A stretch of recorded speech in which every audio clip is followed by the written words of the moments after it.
So another morning in a row, Anthony and I are here. It's quieter than usual today, but we are going to focus a little bit on this idea that obsessive thinking, which is certainly not the core of emotional sobriety or sanity.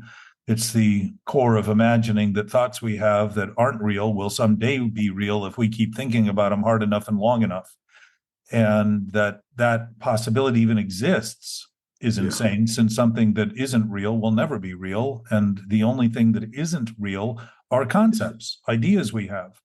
Not in all cases, because if in fact those ideas we have align with reality, then they're functional, they can be expressed, they can be useful, purposeful. But things that we imagine to be real that aren't real never become purposeful or useful and tend to cause great harm and destruction and conflict between the various people who are involved immediately or at a distance. Good morning, Mark. And I guess at some point, there's a little bit of it feels good to be a little bit unhappy about something. You wouldn't just want to go through life always happy, right? Well, Just see- getting back to the point I was just making, yeah, if the construct of our thinking is such that we think thinking harder about something that can never come true because it isn't true is possible, it creates yeah, a major inner conflict and grind that can't be overcome by thinking about it more. It's not going to be overcome by trying to feel better about it and trying to do things that give us the impression that it isn't happening, when in fact, if it's happening and we're maintaining those thoughts, they're probably worth looking at and beginning to concede. So the point that started this before we even started recording was this idea that if I'm thinking obsessively and listening to somebody, I'm not hearing what they're saying. I'm hearing what I think they're saying. And I'm exclusively hearing what I think they're right. saying because I'm relying on my thinking as reality rather than what's happening as a version of reality. You hear what you want to hear. Well, I would say we hear that all the time anyhow. But the Yeah. difference is if I'm thinking sickly, I'm listening poorly. I'm listening sickly too. Okay. So if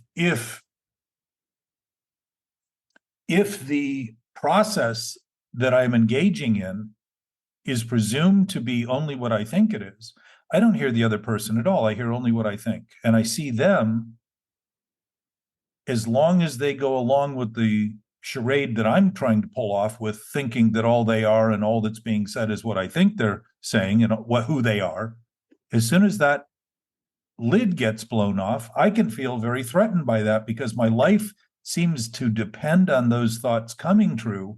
And that arrangement that I think I have with you by thinking of what you're saying is only what I'm hearing in terms of what I think you're saying.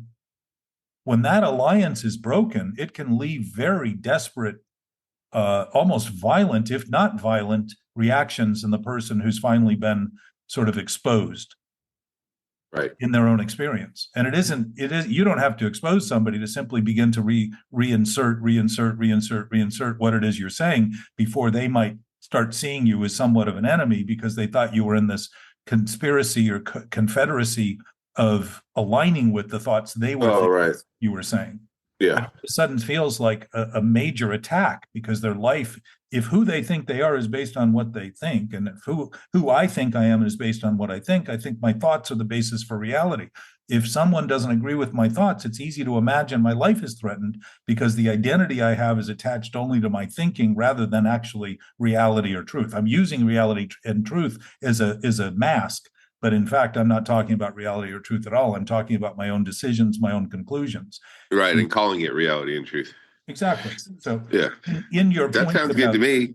That sounds good.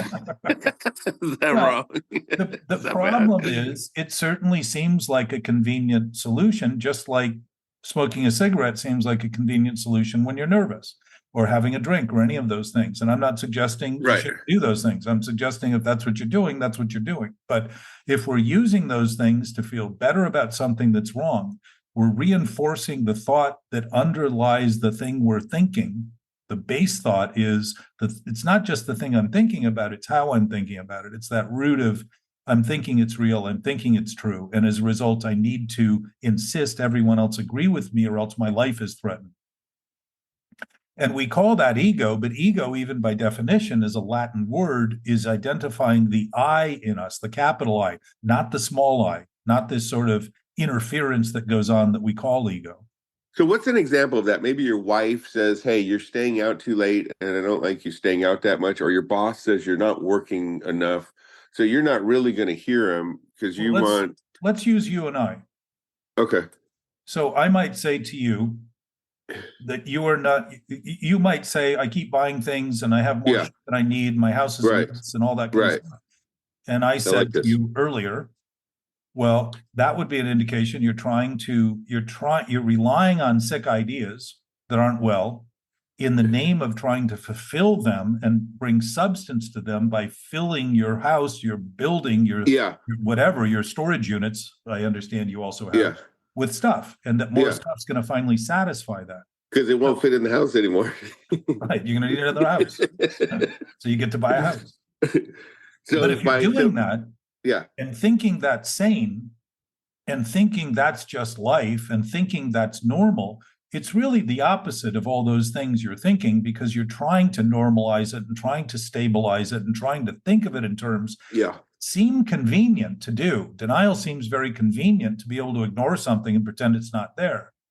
But if in fact there is a threat there in our own experience, because we're not associating to what's actually happening, but only what we think is happening, we're subjecting ourselves to a potential risk that we start feeling as fear and blame it on the lack of other people listening to what we're saying and agreeing with what we're saying as the source of that fear, rather than seeing the fear is actually being caused by the thinking we're doing and the awareness we have to be aware of what's wrong. And the immediacy of that wrong always starts in our own thinking, always.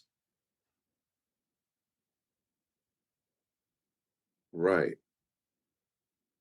So the other side, the thing I don't like is the overwhelming feeling. Like it'd be one thing if I said, "Oh, my house is messy, but I'm just going to clean it up and it'll all work out." What I don't like is that it just gets so But overwhelming. you think you're going to negotiate it. That's like a drug addict saying, "What I really don't like is overdosing, but everything else about it I love." You know, it's it Yeah, kind of if I makes sense. just It overdose kind of all makes the sense, but it's a commitment to continue time. the thing that you're even admitting you're overwhelmed by. And why would you be overwhelmed by something that was healthy for you Right. or sane? There would I be never no thought sense about of that. Yeah, yeah. overwhelm. Your cup It's runs like, over because you're trying to fill a tiny cup with nothing. yeah, And I like this. you're overwhelmed and you're thinking about trying to accomplish this thing that can't be done.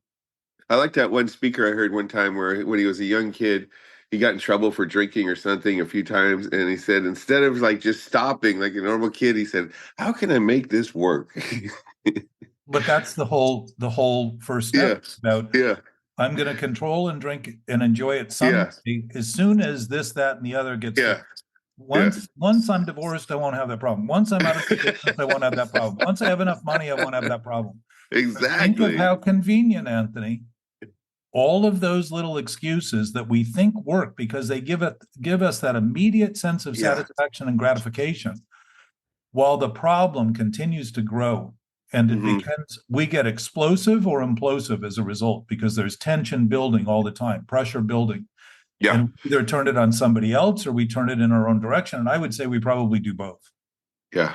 We're depressed internally, trying to act like we're not, because to let anyone know what was wrong would be to begin to admit what we're unwilling to admit to our own experience, which is that we're doing it. And then we use them to justify the wrong that we're doing, because it can appear to be that way. And we can at least use it to justify in our perception that, in fact, they're the problem, rather than our own experience, our own creation of the thoughts that we're having. And Our I'll own, do anything except clean. Like I'd rather shop and buy something else because that'll make me feel better listen, rather than you don't need to explain the problem anymore to me. yeah. I can assure you. I'm kind of explaining it to myself. I'm still seeing it's like coming out of a fog from it. You know what I mean? It's like you don't really. Let me make a mention to you. The commitment to even thinking about it in that way, as though you're going to make sense out of it, is a commitment to insanity rather than Uh, pain. I thought it was a commitment to fixing it, but maybe you're right. Well, what are you fixing? If it's absolutely impossible to ever be right, what are you fixing? You're fixing your idea that you're the Wait, see, creator I of guess reality. that's where the flaw is, because I'm still seeing if it was just organized, it would be okay. Not that it's Yes. And that's kind of true, though, right? Well, let me ask you this. Nature's organized, and it doesn't seem to be enough for you. So it's in perfect order. It's doing what it does without argument, without. Not big enough. It's the problem. Really, nature's not big enough. Well, then not enough. that would at least address the ideas of grandiosity or scarcity at the same time. Because if nature isn't big enough, and I know that you say that in jest, but even to make the point, sort of makes the point that we literally make believe that what we're consumed in our own thinking about is everything going on, when in fact everything going on is still happening despite our seeming connection or awareness of it. And if we're discounting everything in the name of nothing, literally, but a thought that isn't true, trying to become true because we obsessively keep thinking about it, there's nothing there. It's the insistence in the moment there's something to fix and find and all that kind of stuff. Yeah. Why would we be fixing it if it wasn't broken? And that's what makes life interesting, though, is the fixing. I mean, that's kind of a good sign that I could see it like that. Like, the fun part of life is fixing stuff. I mean, if everything was just perfect all the time, it seems, I can't believe I'm saying that, but it just seems like it'd be boring. What if everything was perfect, Anthony? You're striving for perfection in your own disillusion of what you're doing. What if it's all perfect if you let it be what it is? Because if you compare everything to what it is, there is no imperfection in it. And it starts to actually reveal that the absolute is always present. We just think of it in terms of what we're thinking and the positions we take and the thoughts we have relative to all other opposing potentials, rather than see that when we take those positions, we're actually confirming all those other positions and any other position we can take. We're not stuck in any position we take because we're actually confirming we're free to take a position. What is that? You used the word absolute a second ago. How did you use it? Absolute. Just a second ago. That is absolute. What struck you? Well, when you're talking about it, we know what's absolute. Use that word. Like, what is absolute? You use that a lot, actually, now that I'm thinking about it. Absolute. We know what's... Well, just for your edification, I'm reading the dictionary definition from dictionary.com. Free from imperfection. That's what absolute means? Well, we can go further. Complete, perfect, not mixed or adulterated. I didn't know that. Pure. It's largely what we've been talking about for 3 years, you and I. So this but we never read the definition of it. Oh yeah, we have. Really? It sort of goes to the point that when you're thinking obsessed thought, you think what you're hearing is what you think and not what's actually being said. So it's easy to miss these things when you're thinking obsessive thoughts. Now, absolute. I didn't know that. Yeah, you're right. That is it's very pure. No impurities. I did not think that. Guess where that comes from? Absolve? Well, no, the four absolutes, which were the Oxford group, led to the 12 steps, which are all principle-based. Wow. So for us in human experience, principles are things that don't change. 2 + 2 will always be 4. If you hit a hammer on a nail, it will always begin to penetrate, or it will absorb the impact. If you drop something, it falls. Yes, and if you were in space and dropped something, it would not fall. So relative to the environment you're in, that's the absolute. Will show you how it's operating within nature. So there are things we can count on and things that we cannot. We can count on not counting on, absolutely. One of which is if you think in arithmetic 2 + 2 is 5, everything you do from the point of your inception, learning math, algebra, calculus, geometry, trigonometry, it's all going to be wonky. Yeah, and you can't blame math. You can't say all this math is screwed up. Trust me, you can. Oh yeah, I see what you mean. Yeah, everything is wrong. No, we can. We can blame. We can fault. We can shame. We can say it's something other than what we're doing. Well, one problem I'm having is not getting enough done in life, so to speak. No. Again, you're launching in a new direction of your idea. You're coming from an insane thought and thinking the next new thought's going to really solve the problem. So let's if you are just coming to terms with what absolute means, and I would say this isn't uncommon, Anthony, though I know we've talked about it for a long time. This only shows how presumptive I am in my ability to actually convey these concepts and think that somehow everyone would think of them the way I'm thinking about them, when in fact, absolutely. The thing about something that's absolute for our purposes here is that it doesn't change. And that's the simplicity of it. It can't be anything other than what it always is. Whenever we think about it, it's always the same. Nothing could be more simple than something that doesn't change because it's always what it is. Always. What doesn't change? Well, let's say Everything's always force. changing. Well, in your thinking, it seems to be, but in the absolute state of existence, if life itself isn't finite but infinite, if there is anything infinite, then that would not change. That would remain the same, and everything else would simply be a projection of that, a possibility of all that. It doesn't make those possibilities reality, the essence of reality. It makes them seem like reality because they're so pervasive. My brain's about to explode right now. Think about the size of the universe. It seems pretty big, right? Right. Well, it isn't big to the universe. Right. Universe or what's say, past it, or whatever's bigger than it. Whatever's past it, it's like pretty small. Well, but think of this. It's always expanding. So right now, it's bigger than we just started talking about it being big. So and we don't really know that in a way, right? We're kind of assuming that. We're going on some people. Okay. But to the degree that they're considering that, it's conceptual. Yeah. It's worth noting that if it's always growing, it's always changing. So the absolute nature of something that's always changing is absolute. The fact that it's always changing becomes absolute. This is old philosophy from 3,000 years ago plus. And when you say absolute, you don't mean pure from any imperfections in that sense. Which way are you using? What did I just read? What did it say? Well, that was one of the definitions. Is that the definition that was you're the using? Top definition. Yeah. So you're using that one. When you say it's absolute, you mean it's not impure. Free from imperfection is perfection. The thing is, when you can't, if you compare something that's infinite to itself, it's the same.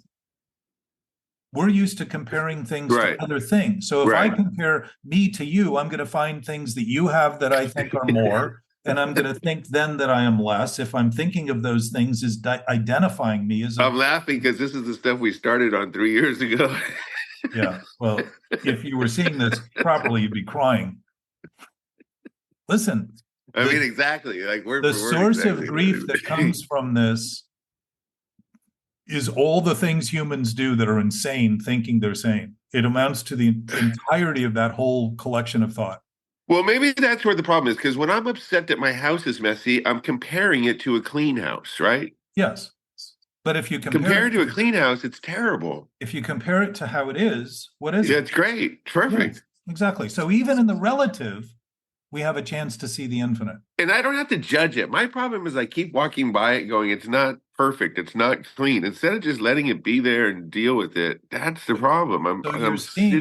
But you're seeing that you're choosing an option that's creating a consequence that you think the consequence is complicated when it's the problem you're creating in your thought that's complicated. Yeah, and it's overwhelming. We get back to overwhelming. I just can't do it. Like sometimes I notice that if I just try, it works. It's not so scary. You know, I just think this pile of paperwork is I can't touch it because it'll just mess it up.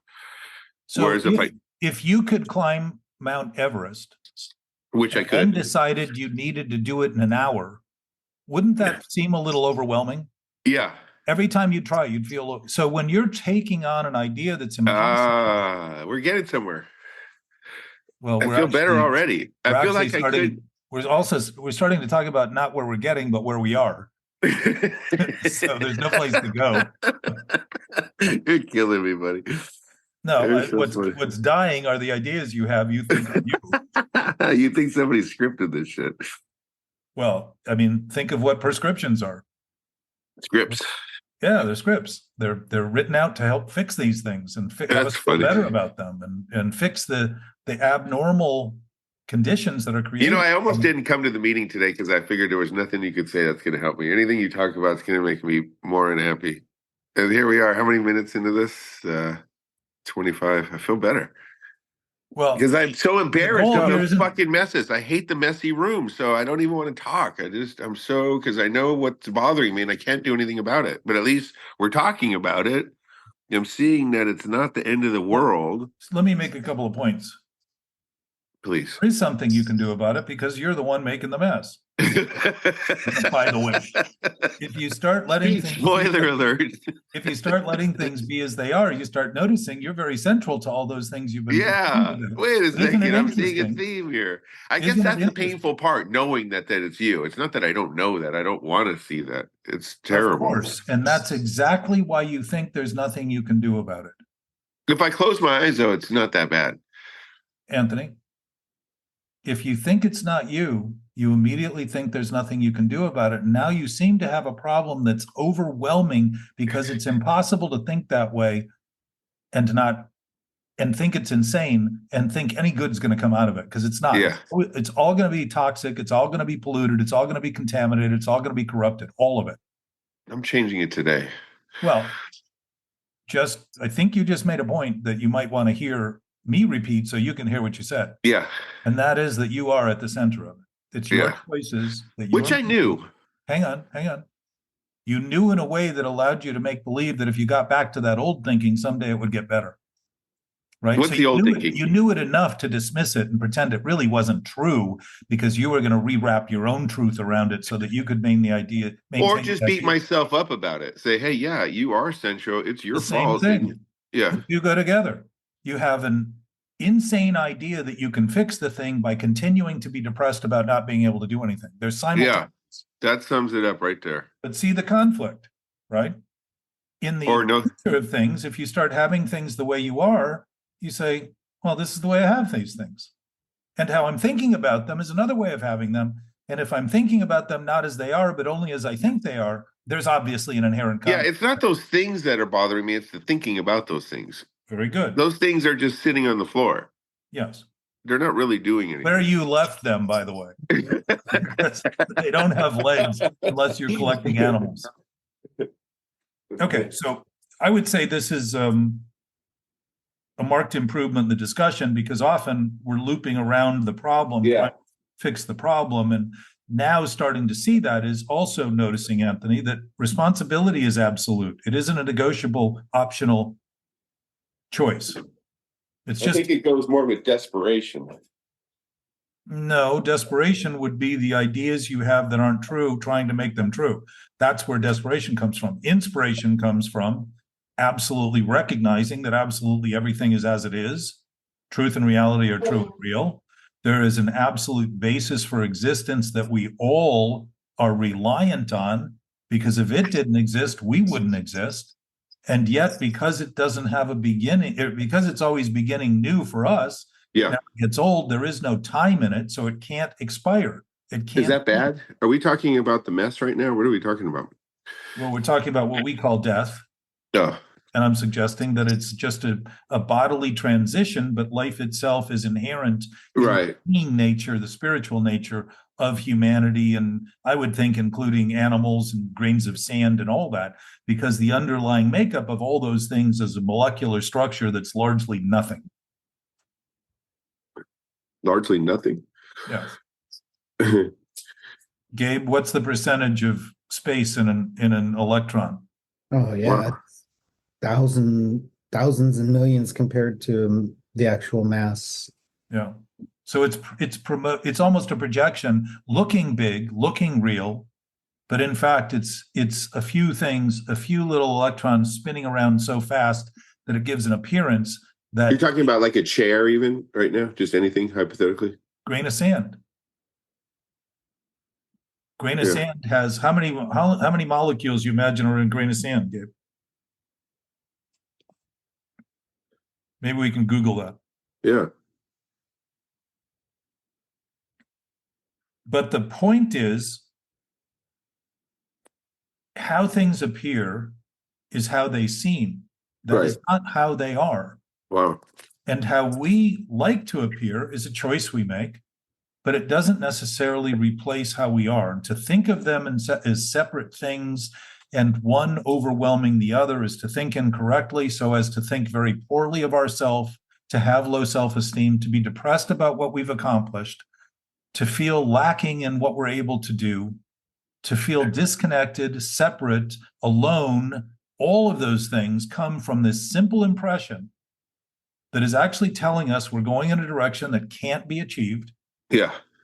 And the weightiness of it is telling us that. That's that sense of wrong, that sense of doubt, that sense of conflict, that sense of emotional turmoil. It's all telling us we're going in a direction. We think we're going in a direction that we can't go.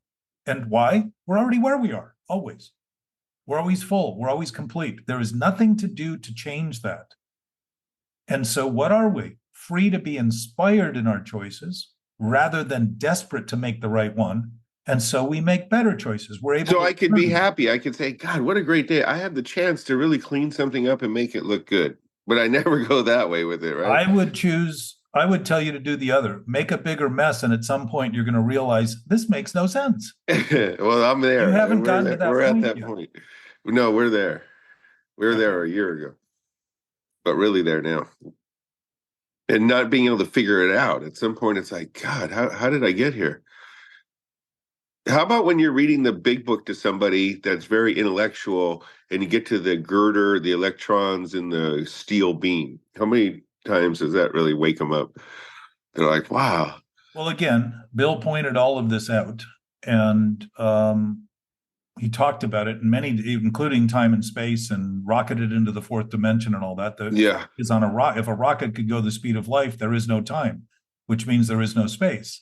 And light operates at the speed of light, obviously, and it doesn't achieve that. It just does that. So we have a metaphoric example in our universe that we're fairly confident in functions this way. It may not, like you said earlier, we may just have all these delusional ideas about it, but it seems to work that way. Yeah. At full speed, if anything could achieve that full speed, time would have no effect on it whatsoever. And since time and space are the same, it means it would be outside the dimension of the fourth dimension.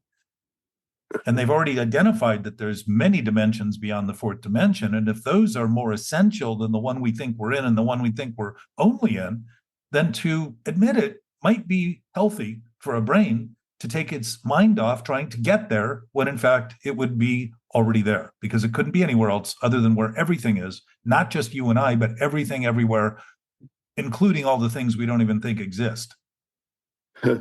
Do you think that part of the problem with mental obsession is that instead of just thinking back about memories and reliving them, it's wanting to fix those? Or what I think for me, it's not. I realize somebody that's maybe doesn't have mental obsession, they remember, they go back into the past, they think about it, but they don't concentrate on what went wrong and how to fix it. I think that's part of the mental obsession.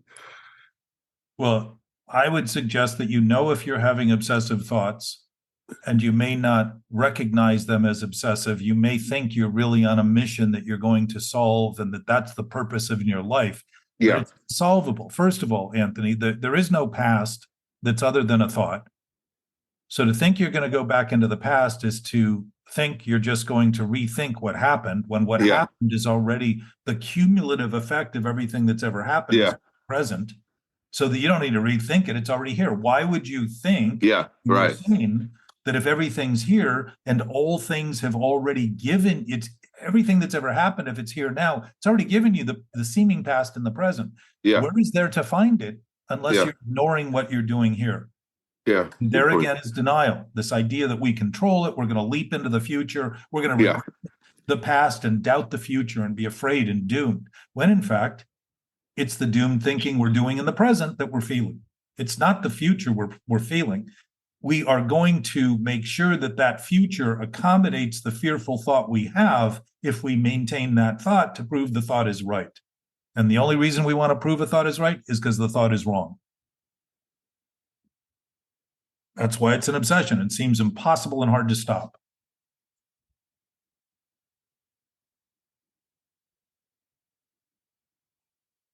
Any ideas on how many molecules in a 20 billion. 10 to the 20. 10 to the 20? 20 billion. Yeah, 20 zeros after So, Anthony, do you realize, I mean, you're talking numbers that would be hard to write out without the exponent.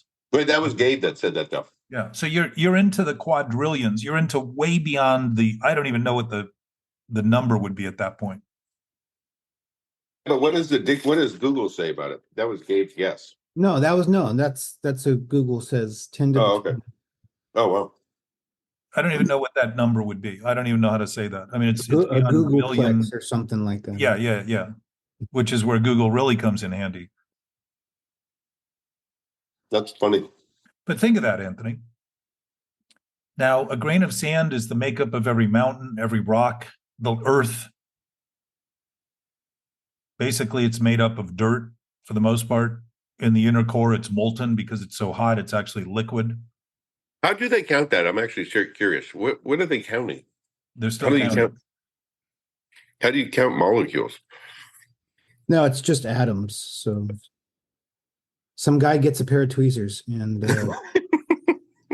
looks very hard. Is it all just guessing, or they don't really see anything, right? It's all just math. Yeah, it's atomic mass They have some ideas, though, because based on weight and they radiation. can weigh things and, but the point largely is two things. Largely, we have thought that space in between matter is empty, when in fact they're starting to think and realize that it may not be empty at all. It may have more matter in it than all the matter that we see, Wow. which once again suggests that our thinking, if we can't even think about what's happening as it is happening, which we can, but if we're not, it would make good sense that we might not have really come to terms with the universe yet, right? That there may be some things lacking, and yet we keep researching the universe and all that stuff, and yet as beings, we're not noticing that our nature is part of that universe. It's not apart from it. We're not we weren't left here to figure it all out. We were a byproduct of all that had been figured out. And I guess it also doesn't really, what I really just need to make sure is I don't eat foods that I shouldn't be eating and that I don't make a mess, really. I mean, it doesn't matter how many molecules are in anything. It's like, just do those two simple things and you're going to be okay. Because it's killing me when I eat the wrong food, and it's killing me when I make a mess. All you're talking about are compulsions, which are actions based on obsessive thoughts, every one of them. And you know what, Anthony? None of them are healthy. You know why? Yeah. The thoughts are sick, the actions are sick. Okay. So if the nature that we're talking about is absolute and infinite and unlimited and omnipotent and omnipresent and omniscient, those all refer to something that can't be anything other than it is. There's no exceptions. So the idea that you and I aren't part of that, and it's something we need to agree with or have faith in or trust or believe in before we actually have that, is to thinking again needs to understand all that, rather than simply understand that if the infinite is infinite, we are already a part of it. And we can't be apart from it. It's an impossibility not to be a part of something that's infinite, because there is nothing apart from it, and there are no bits and pieces in it. We're all part of a totality that is indivisible. And what does indivisible mean? Can't be divided. What does that mean? There's no parts and pieces. It's an essence that is even hard to conceive of.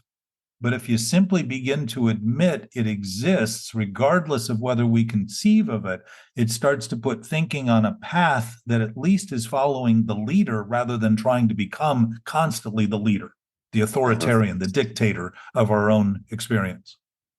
Don't be the dictator of our own experience. Well, I'm not saying that. I'm saying that when we make believe thinking is all that there is, we're trying desperately to achieve what we know exists, because we wouldn't think, the first thing we wouldn't think is, how do I get there if I didn't think there was a there to get?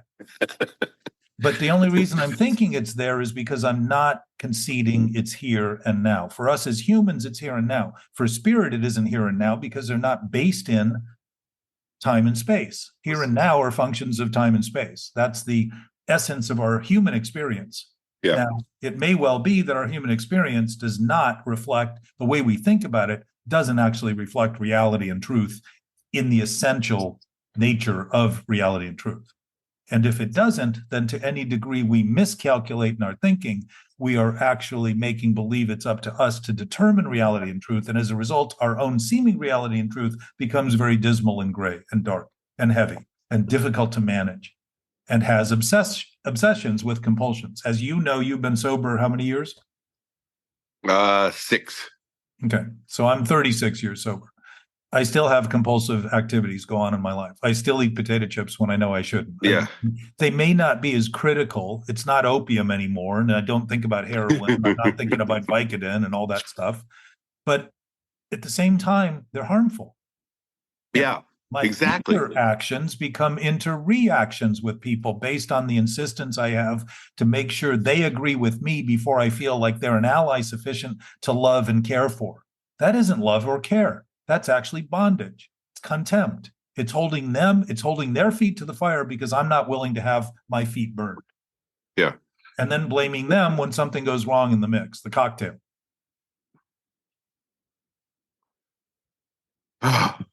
Feels good to exhale. Yeah, holding your breath can be troublesome after a point. Yeah, I get it. I'm seeing it. It's not all the mess trying to conspire to make me unhappy. Well, you're actually conspiring, you're creating the unhappiness to justify that what's happening around you is something you have nothing to do with. Or give me something to fix. I do like fixing things. Yeah, but if it's not broken, you wouldn't fix it. When you start seeing that things as they are aren't broken, and you're also welcome and free to have them some other way, that is a very different experience than thinking it's the only thing you can do. Right. We think it's the only thing we can do when we think we have nothing to do with it, ironically. Say that again. When we think we have nothing to do with it, meaning we're irresponsible for it, we think the only thing we can do is the wrong thing. Isn't that curious? But I'm trying to make sure I believe that. So when we think that there's nothing, that we have nothing to do with it. Yeah, if you think you have nothing to do with those logs behind you next to the fireplace, you're not going to secondarily think, I got to move those logs. You're going to think, I don't want to move those logs. I don't have anything to do with those logs. Those logs shouldn't be there. When did they get there? Who am I going to blame for having them? It's going to go off into all these other tirades. See, if you're responsible if you introduce the nature of existence to your thinking, which is our being nature saying, hey, body, let's work together here. Yes. Make believe that you're alone and you're screwed if you don't figure it all out, and say we have something greater than the thinking we're doing, and let the thinking begin to relax a little bit so it can actually follow the leader, take this lead of absolute nature and love and essence and whatever it is, light. It certainly wouldn't be bondage and contempt and hatred if there's no conflict. So the choice comes from not desperation, but inspiration. All of a sudden, we start operating on the same basis the book talks about. We straighten out physically, emotionally, spiritually. Now, I would say the spirit's never been bent, but to our ideas, it's been bent because we've been going in circles trying to figure it out as though it isn't here and complete. And as soon as I think something needs to be fixed, I'm thinking it's broken where I am. And if it isn't broken and I'm going off on a venture trying to fix it, I've clearly made believe the thinking I'm doing about it is true, while the reality is I can't be broken at all. There's no chance something that's absolute can be broken because there's no parts or pieces to break. There's nothing to fix. It's already whole. It's already complete. It's already essential. It's already perfect in that way. Because if you compare it to itself, what does it become? Itself. Nothing different. And it isn't even a self because it isn't functioning in this quantitative thinking that we do so much of on Earth. The idea of more and less and this and that and heaven and all that kind of stuff. We distinguish all those things. Not to say we shouldn't, but when we think of them as actually things we need to do perfectly before we can have any sense of perfection, we've once again put our brain in charge of thinking it is the source of reality and truth, and it is the absolute dictator. And we have had a long history on this planet of watching what people come to when they get that position and finally imagine they're in charge. They do not treat the people they're supposed to do very well, pretty consistently. Is there anybody that did? No. It is. No, it can't even happen between you and I. Why would it happen on a social basis with 20 or 30 million people?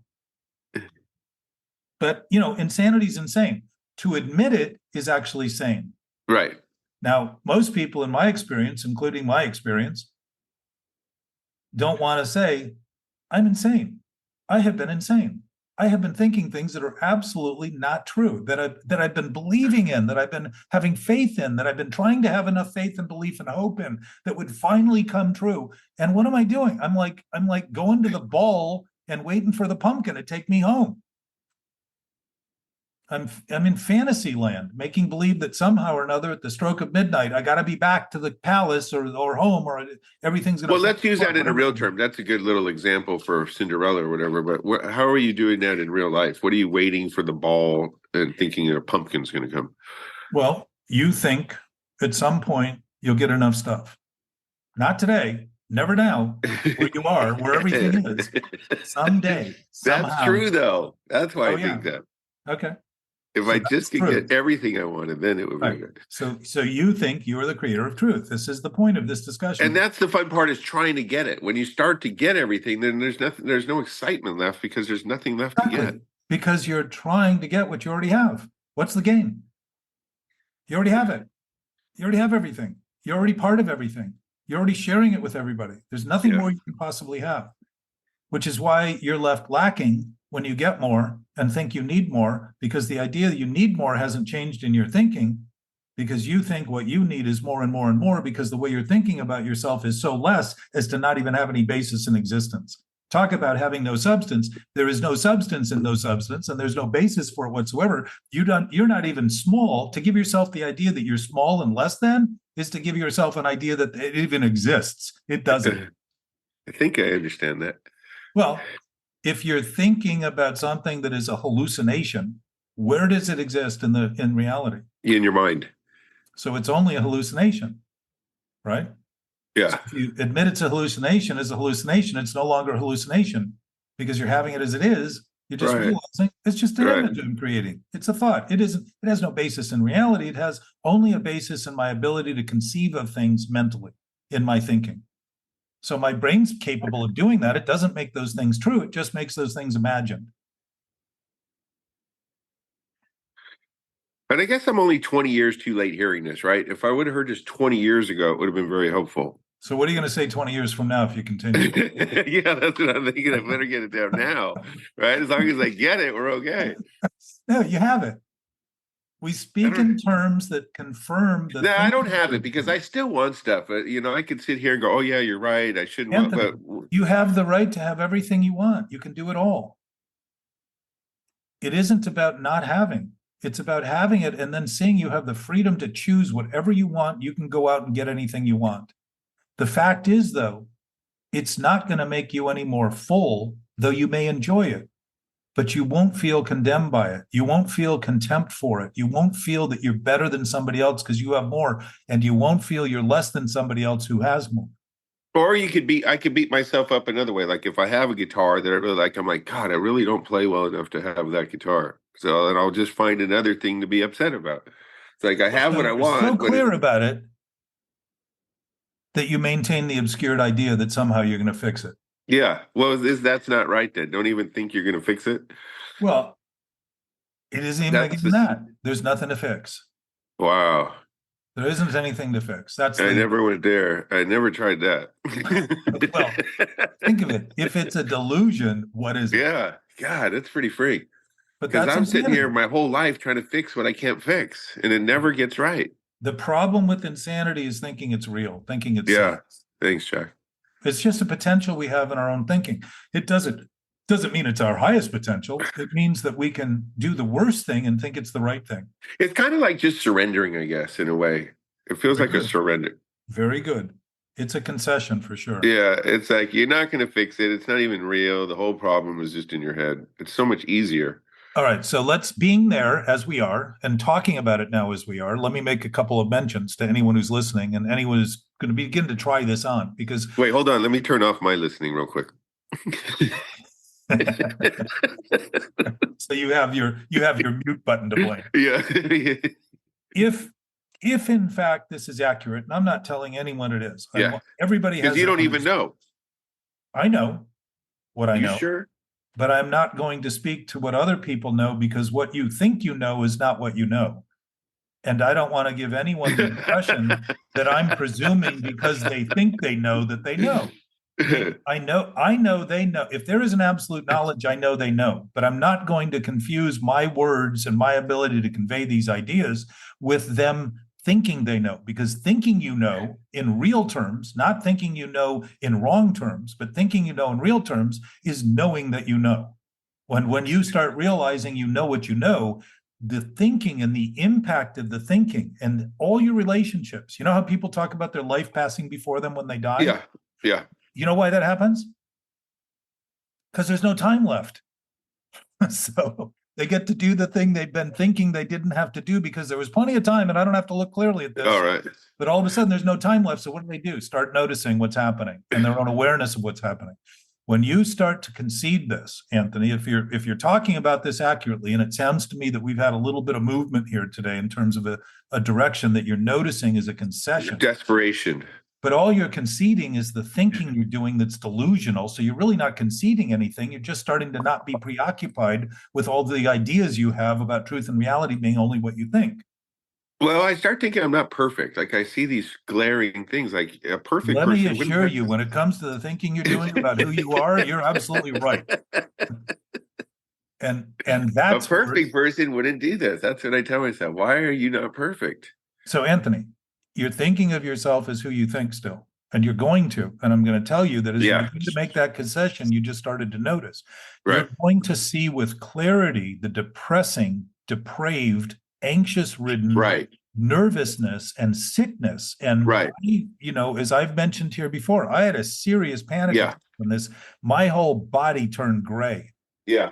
Because I realized I'd been trying to define what it was I was doing that was egotistical, and it hit me that I was defining something that didn't exist, and I was insane to be so committed to trying to get the definition right. And as soon as that happened, it's like a bubble burst in my experience, and my whole body turned gray, and I felt like I was going to die. But what was dying was a lot of the fear that I had accumulated and the ideas that I'd maintained that had no basis other than in the tension and the weight, the depression, the anxiety, the contempt I had for other people, the spite I had for other people, to help balance it by blaming someone, faulting someone out there, not in overt terms, but in very subtle terms, in terms that I would say were more covert, seemingly hidden, not things I would have admitted openly.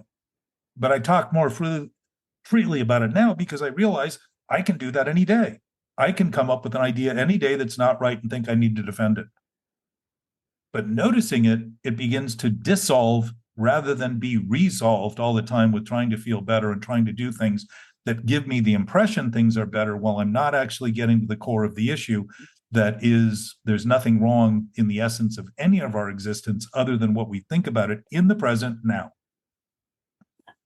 And all that is delusion. To see that is to blow that bubble up immediately. And again, disillusion is very different. Dissolving and disillusion is very different than resolution, which everybody seems to make around the first of every year. And by week 3, they've pretty much given up. It's kind of curious that we think because the date changes and there's a new year, all of a sudden we're going to stop doing something that we insisted on doing the entire year. Or for 10 years or 20 years. Those internal grinds and fights will never be won because we're creating an enemy that's equal to the one we think we are. It's easy to count it, though. The reason I think people do it on the first is because it's like a new timeline starting over. Yeah. So let me mention, every day's new. Every moment's new. And yet we wait a year. It's like celebrating peace on earth one day a year. I would say that's a pretty good description of how sick we are. We think of it as Christmas and not, if warring nations around the world can have a truce on Christmas Day, perhaps they could do it the rest of the year and fight Christmas. So I am going to clean up today. Otherwise, this is just a waste of time. If I listen to this whole thing, talk about it, and then don't do anything, it's really upsetting. Well, Anthony, you're starting to notice that the things you've been doing have been upsetting. And when you start looking at it, I will tell you, as I started to say about my experience, and it's different. My stomach also got sick. I threw up at one point very early on because I had a wad of acidic mucus in my stomach that had been building from the anxiety, from the stress I'd been imposing on my body. And when it left, I never felt the same about those nervous tinges that I got in my stomach. Never felt the same. They were never as intense because the accumulation of all that acid sitting in this wad of what was like gelatin in my stomach was giving me every little tinge, gave me that sick impression that there was nothing I could do and I was doomed and screwed. And what I was doing every time I thought that was adding a little bit more acidic bodily chemicals to that thing that was stuck in that gave me the sense of nausea, literally.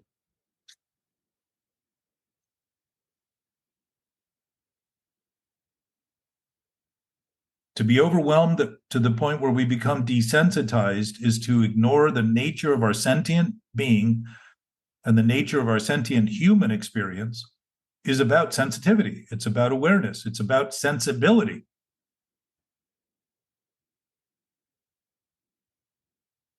Ultimately.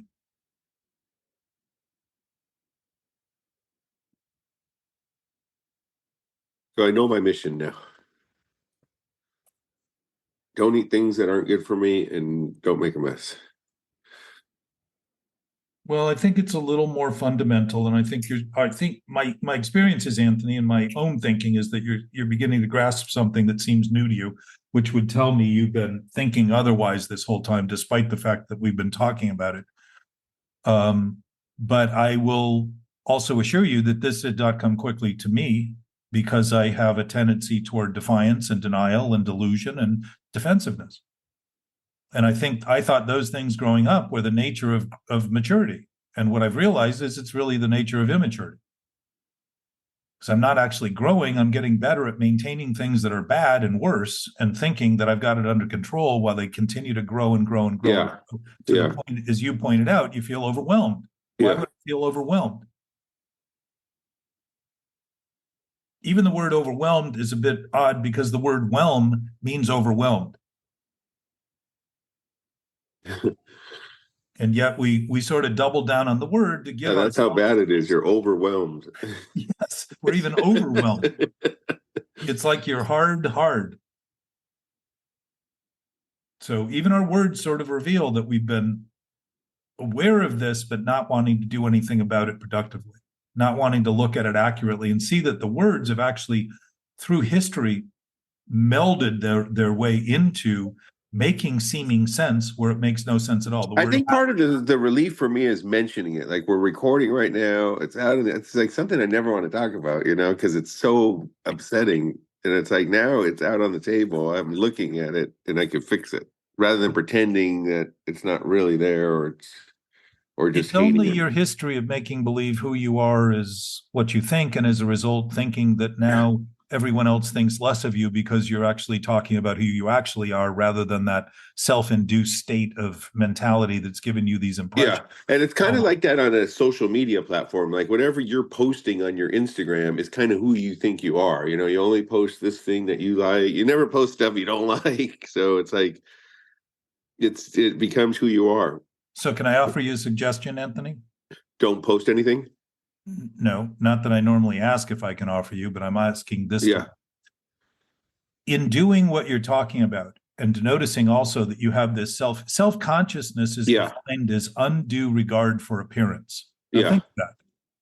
If the self we were talking about really had a consciousness, it would also be conscientious, and it would be considerate, and it would be all of those sensitive things that make the potential of being human generous and supportive, and all of the stuff that we would think of as virtue. Yeah. Right? So in the seeing of that you've been relying so much on those ideas and feeling a little bit sick about it, you're offering people who may be sitting in their seats and listening in their headphones somewhere else, a chance to notice that maybe that's part of or what they've been doing too. Is that true, Ty?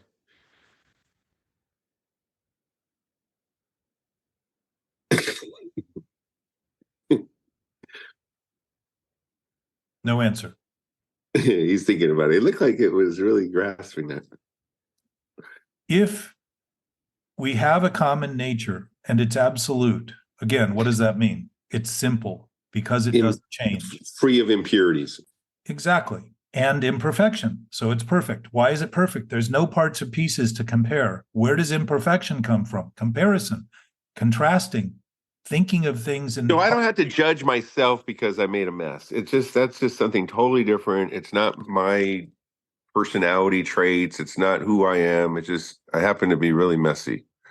Well, I would suggest that the messiness is attached to the messy thoughts you're having that you can straighten now out. We're getting somewhere. It starts to disappear, and the mess is in my head, not on the floor. No, it's the environment around you is a manifestation of the effects created by your thinking. Yes. Okay. And if you're thinking all that is happening is what you're thinking that everything around you is either judging you in the way that you can't even or are willing to judge your Right. self, you're going to think that these people are really suspect because you're afraid they're going to see right through this image you're proposing or promoting. Interesting. And I so thought you you're meant the very trash on sensitive. it. I thought you meant the things on the floor were judging me. Well, I'm like that. I think they are. Think of that though. In a sense, they are. They're giving you an environment to look at Yeah, perspective, I and they get seem to it. have. Think about that. They have no brain, and yet they Right. know well enough to be intimately connected to your experience to do what Yeah. they're doing, and they're doing exactly what you ask them to. By the way, they're not arguing Right. like you and I can do. They're not debating. They're Yeah. doing exactly what you ask them We're to. all in this together. Yeah. It's not me against the packages or the stuff. It's all of us are one. Well, it's a manifestation. I would say it's probably not even one because one would mean zero is possible and two is possible. But it's again, it's outside of math. It's outside of dimensions. It's I outside. like that. It's not even outside. It's within. It's just not in that realm. I like having nothing to blame. I like to blame things. So it's nice not to be able to blame myself or blame. No, you still can. That's the freedom. Yeah. The real freedom is starting to see that you can absolutely blame. You can fault. You can be depressed. You can be anxious. You can be an idiot if you want. You're welcome to do that. But as you start seeing how free you are to do that, it starts becoming painfully obvious you don't have any obligation to do that. Yeah. No, this is Then really you start helpful. to Thank you. see, I want to make this point. Yeah. If you start looking at this, it can be very depressing because you start to see that you've spent a lifetime Right. repeatedly trying to Yes. dysfunction and malfunction Exactly. in the face of people. And while you may have done some things nice and be accepted within that small group, there's always a tendency of thinking just beyond the edges, something isn't quite right. Yeah.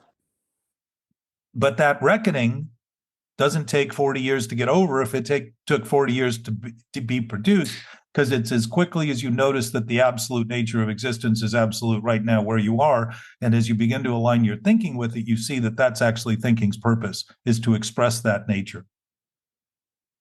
Thanks, It's a Jeff. channeling of sorts. Because I feel better. it's a fluid expression of knowingness rather than thinking we know, rather than thinkingness.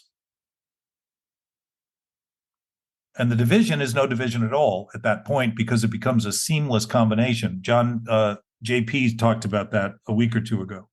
He read that thing from the Romans and the Greeks about the fact that it was intellectualism and intuitivism. And I refer to them separately because I suspect we think of one in our brain, and part of intuition we often think of, is often thought of in conversations I've had, is the collective experience we have that tells us what the better thing to do is.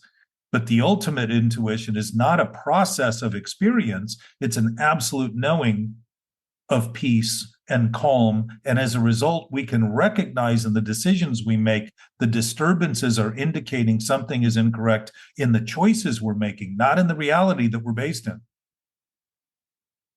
It starts to become obvious then.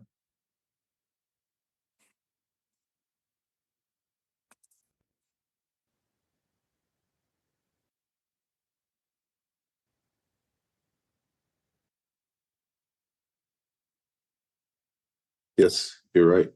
Thanks, Jack.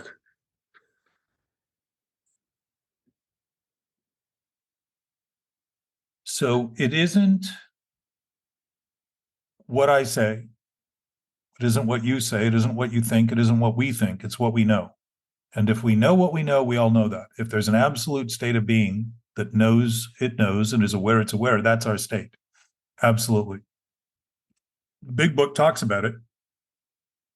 And my sense is Bill built the bridge to discuss this, but he was largely focused on alcohol and helping people recover from alcoholism. It had never before in history been possible to go someplace that was free with other people who had a similar problem, able to share clearly enough what the problem was so people could see, oh, of course, I never thought of that, and start having an experience that exposed them to the 12th step, which we're in the 12th month right now, which is about service. How do you serve people? You certainly don't serve them by thinking you're helping while you're hurting them and cloaked in a gaze of effort that is manic in some way to give you the impression that you're feeling better, which a lot of people I hear do.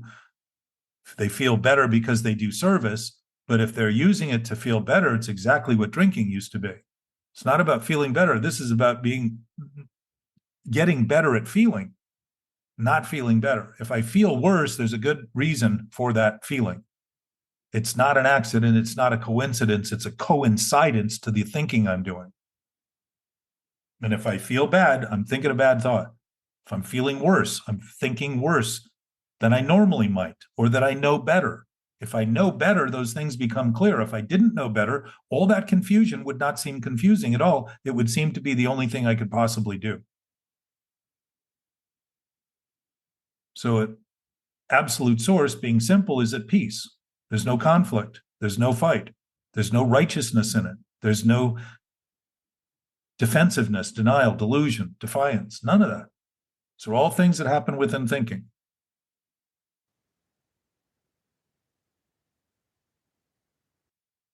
That's our guidance system. It's why we suffer. It's why we feel bad. It's why we feel anxious. If we didn't know better, those things would not be considered something to fix.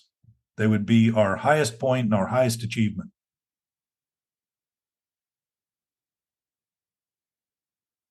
Yeah, my outlook has changed on the things I need to clean. I went from I just can't do it today to I'm looking forward to it.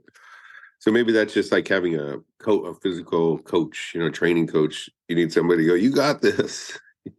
Well, ultimately, we're looking at an absolute state rather than the sort of mundane everyday tasks, but all of them seem to get easier when you begin to realize that they're just choices you make.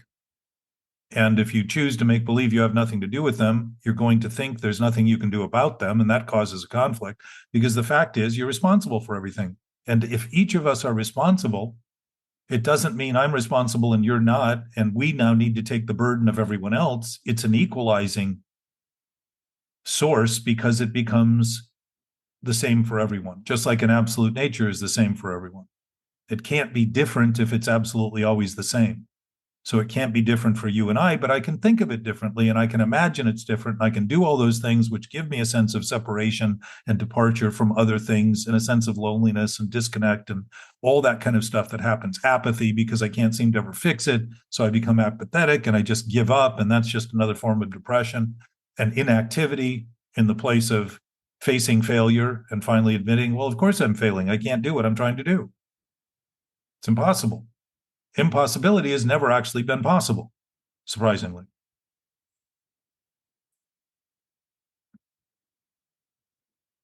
Morning, Jackie. Ty. Morning.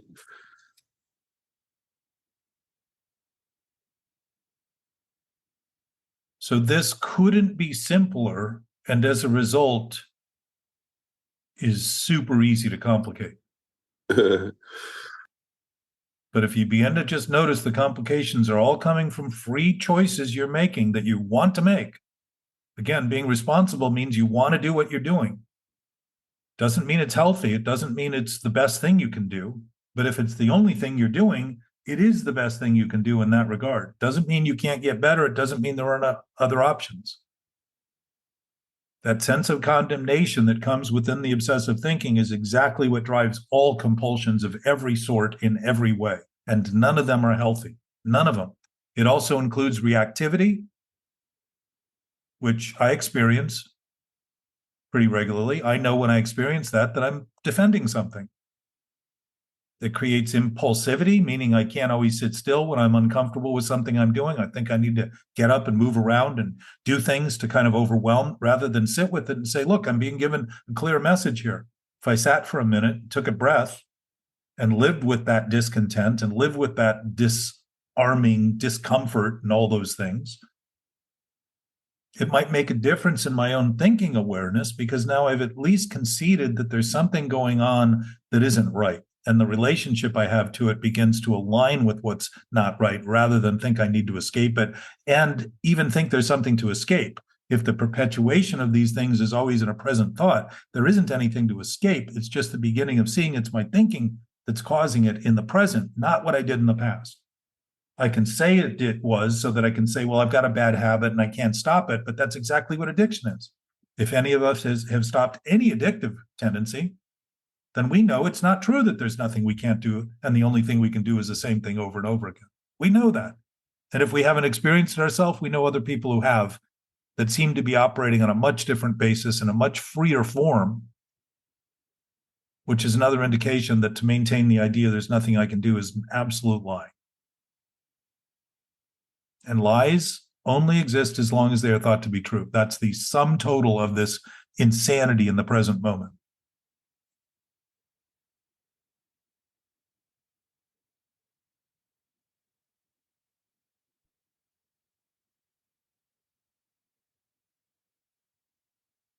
Participating in this conversation doesn't mean having to talk or interact vocally, but starting to notice that your participation is, in fact, the thoughts you're having, the doubts you're having, the questions that come up, the conflicts that arise, the dismissive notions of, oh, that can't be, all that kind of stuff. I'm not suggesting what I'm saying is true. I'm suggesting that if there is truth, it's probably worth pointing at and mentioning. And something that would also be true for everybody. And if it already is, then they already know. And it takes my foot off the gas of thinking I need to convince them. Because if everybody knows it, it doesn't mean they're thinking it. It simply means they know and are acting in ways that would try to make believe that they know. Morning, JP. Hi. There he is. Morning. What's going on? Everything. Apparently, everything.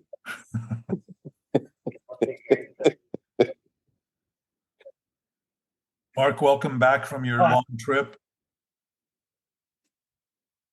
Thank you. Good to be home. What did John have us read the other day? I forget. It was really good. And you mentioned it a second ago. What was that the definition of? It's about intelligence versus intuition. Oh, yeah. And the fact that the two are the same. Which again points to the fact that in an absolute realm, there are no differences. And in an absolute knowing, thinking knows. It doesn't doubt itself because it's thinking all that is happening and all that's real and true is what it thinks. It starts to notice that if I feel doubt, I'm thinking things that are doubtful. It's very simple. And if I begin to assign it that way and realize that thinking is just imagined, I realize I'm just imagining something that's impossible. I'm imagining the idea that my thinking is reality and truth, which is really the essence, as I just pointed out, in terms of the sort of basis of a lie is the idea that I can turn my imagination into reality and truth. Doesn't mean I can't do things that align with my thoughts, but that's not creating reality. It's transforming reality that already exists right now.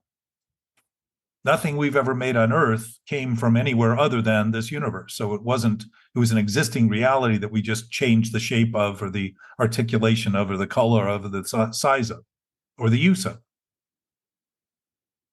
So we're manifesting effects, which is what thoughts effectively do.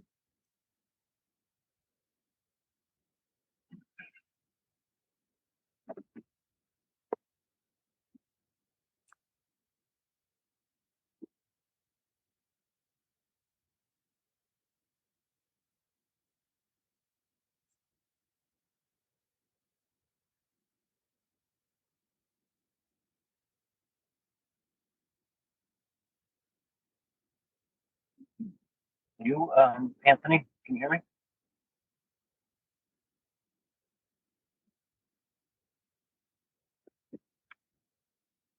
Anthony, I could. I had mute on for a sec. Yeah. yeah.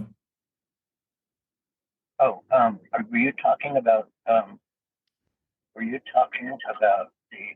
thing that I had Jack read Yeah. about intellectus? Yeah. Oh, intuitus. Oh, okay. Yeah, that was good. Yeah, those wily Romans. Well, and I think you mentioned, John, it was the Greeks too that preceded that thinking. They were aware of this sense of knowing. Actually, those were the Greeks made those words, and prior to that, the Sumer, actually the Schumer. We've been saying it wrong forever. I didn't know that until about 2 weeks ago. How do we normally say it? S-H. It's S. It's written S-U-M-E-R, the Sumerians, Sumerians. but it's Yeah. not. It's S-H-U-M-E-R. Sumerian. Sumerian. I don't know the pronunciation because they're all fucking dead. But the point I'm trying to make is that we're writing it wrong. Interesting. Yeah. Yeah. Anyway, yeah, I love that.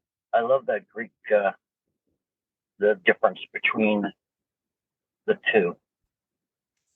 Well, and also I think your ultimate point was that they were the same. There really wasn't a distinction in the ultimate sense, but clearly a distinction between the thinking sense and the knowing sense. Or a seeming distinction between the thinking and the knowing. But there isn't ultimately one. Yeah. Because intellectus is in the awake state. I pulled it up in front of me. Yeah. So intuitus is in an unawake state.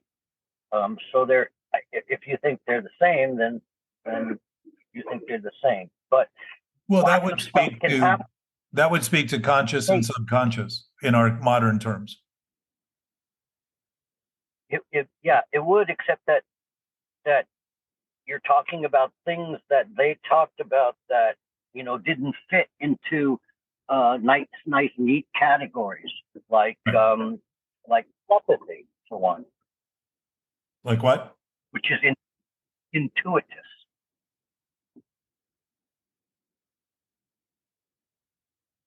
I think ultimately if I remember the comments correctly, the two are not different. They're actually parts of the same, or seeming parts of the same. You mean in what we read? Here, I'll read it.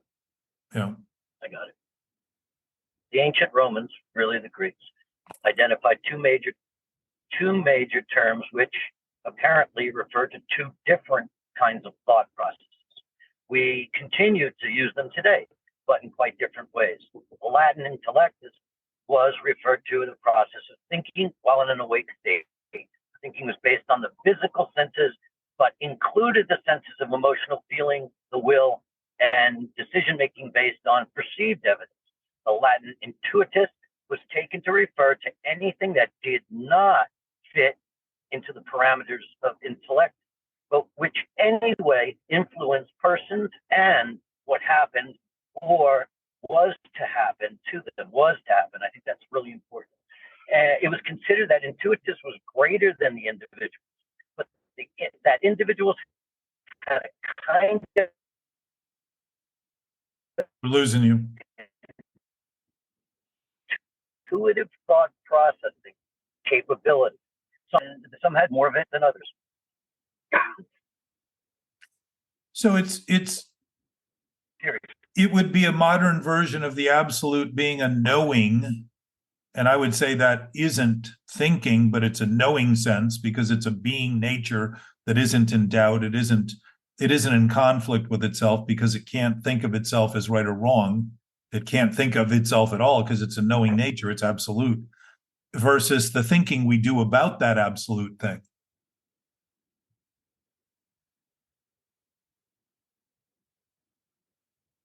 John, you're frozen.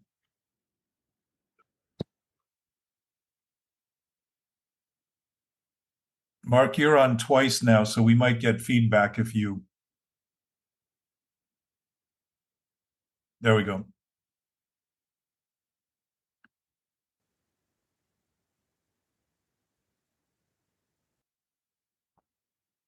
So to the point they seem to be making in my read is that there's John, we haven't heard anything you said for 2 minutes.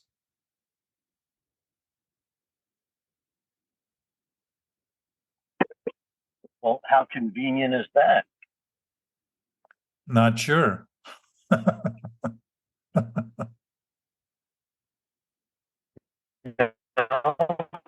don't have You're choppy. Well, if you Turn your video off. It might help improve the sound.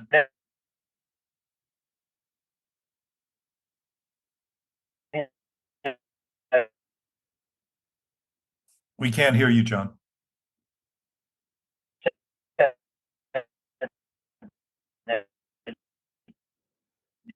you read that, right?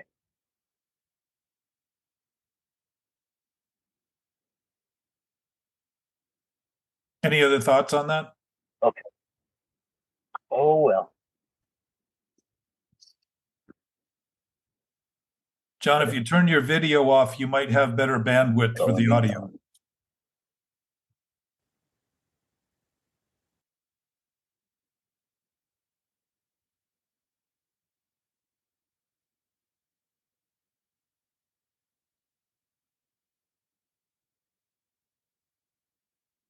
You guys see what, and gal, see what he was pointing at?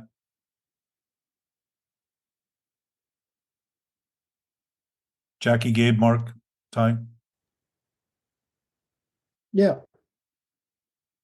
I think you define it nicely in, knowing and intuition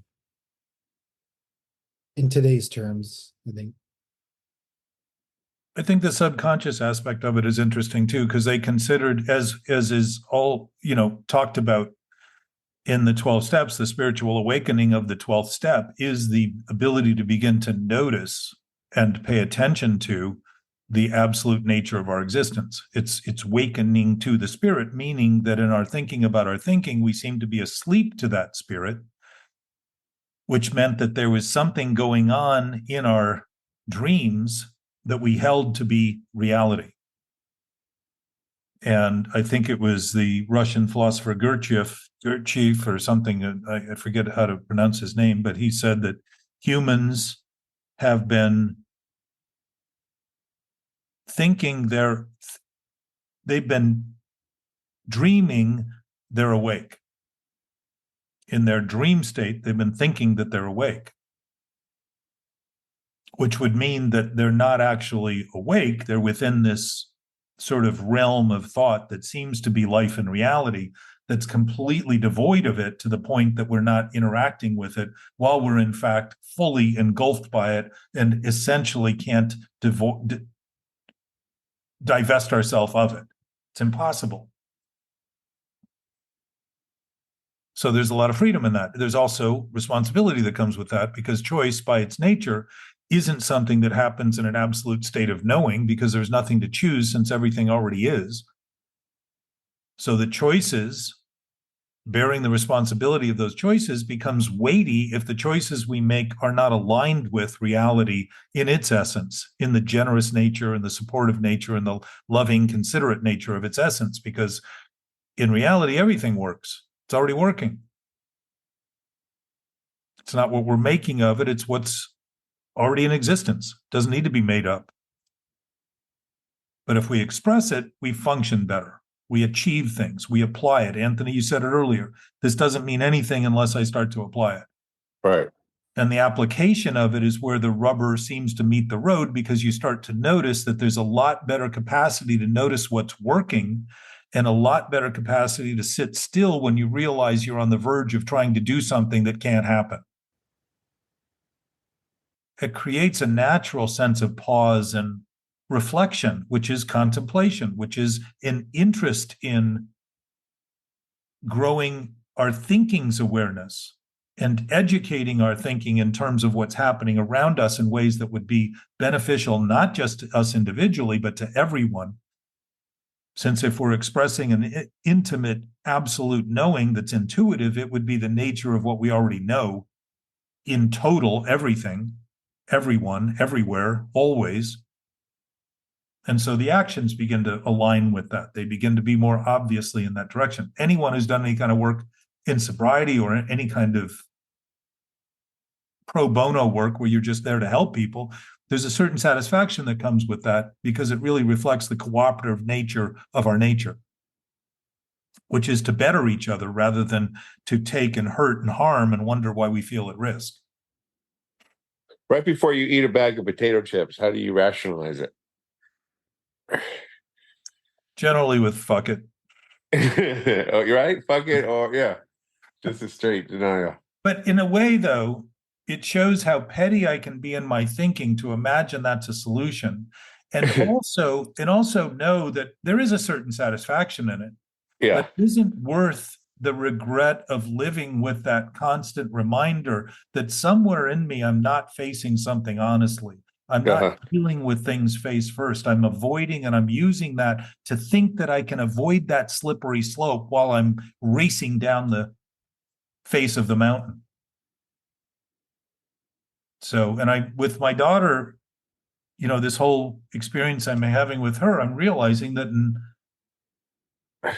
a real way, she gave me a chance to notice those shortfalls and begin to come to Yeah, terms with them and start to notice how ineffective and inefficient it is to operate on that basis, and to see that those things they become very starkly obvious when someone dies.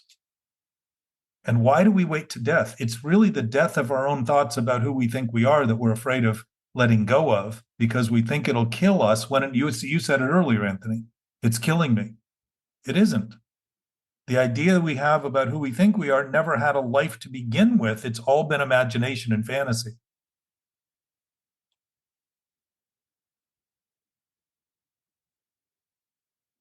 So if we're proactive in reinforcing what we already know with our thinking, and that doesn't mean starting to do mantras and affirmations and do some new ritual, but just start to think. When we're thinking something's out of place, just remind our thinking everything's in place, but what must be out of place is something I'm thinking about everything that's in place. Starts to shift it to addressing the thinking problem. And we don't have to fight the thinking to correct it, because if we do, it's just going to create resistance, which is going to be persistent and seem to be overwhelming because we can't stop it because we keep starting it. Rather than just simply say, if I'm doing it, that's what's initiating this. And if I'm responsible for it in the moment, no matter how long I've done it, I can start noticing immediately that I have the option to continue to re-choose that or not, period. So to any degree I'm not able to do that, or think I'm not able to do that with all these petty little things I end up doing in place of it to overcome the discomfort, or think I'm balancing it in some way,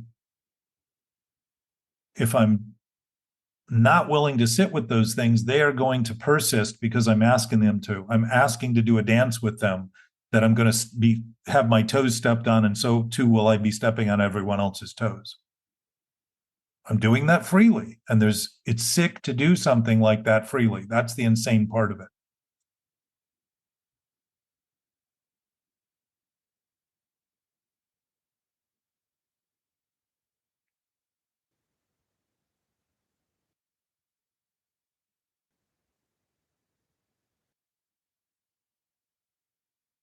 So to the point we've talked about, or at least I've mentioned, I don't know how deeply we've talked about it, if we're afraid of living, we're really not afraid of death. We're afraid of the ideas we have about what life means.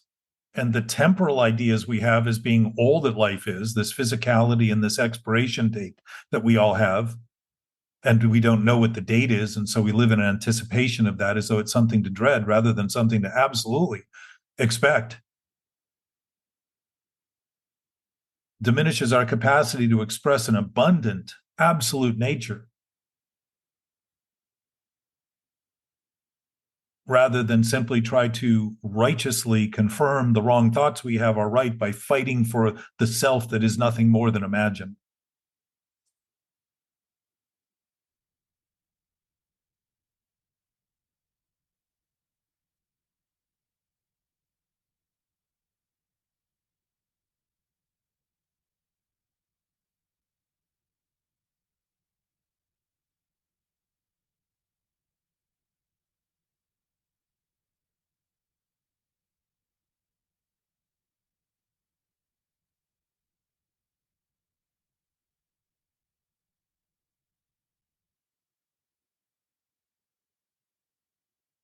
Any other thoughts?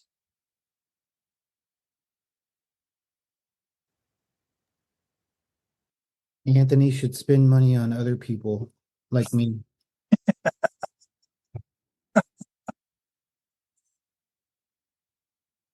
I would encourage that fulfillment.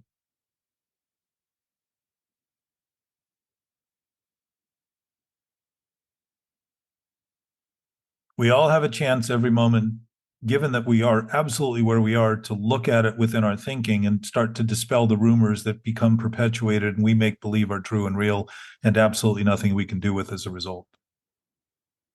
Those things vanish because I they think it's aren't. about talking about your problems too. I do feel better, even though it's a little embarrassing, but I do feel better. I don't know why. I feel like I got you guys helping me. Just keep in mind, Anthony, the issue here is not to feel better, but get better at feeling. If you're getting better at feeling, you're starting to notice the disturbances rather than just the good feelings about it, because you can manipulate it. If you're manipulating it, you're not dissolving it. Yeah. So you still think something's there to be manipulated. So the essence is, and I'm not asking you do this, I'm just suggesting this is a possibility. And for anyone out there, there's no demand here. There's no requirement.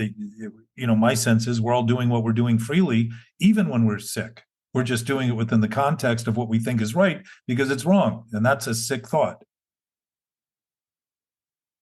So coming to terms with this in a conversation gives us a chance to start to interact in social situations rather than think there's some prescribed method we need to continue to maintain that then reinforces the thinking it's the only thing we can do. It just begins to break that cycle and that bubble a little bit. And I would suggest as it begins to become obvious, you'll never be the same in terms of your thinking again. Not that you ever are, but in fact, if the moment's always new, or it's always new, but in terms of the repetitious nature of it, it starts to begin to dissolve and it starts to become obvious what we're doing when we're doing it, rather than think of it as something happening to us and another plague and something everyone else is doing, and all these stories we tell to justify continuing. So getting better at feeling is actually noticing that our feeling is actually revealing our thinking.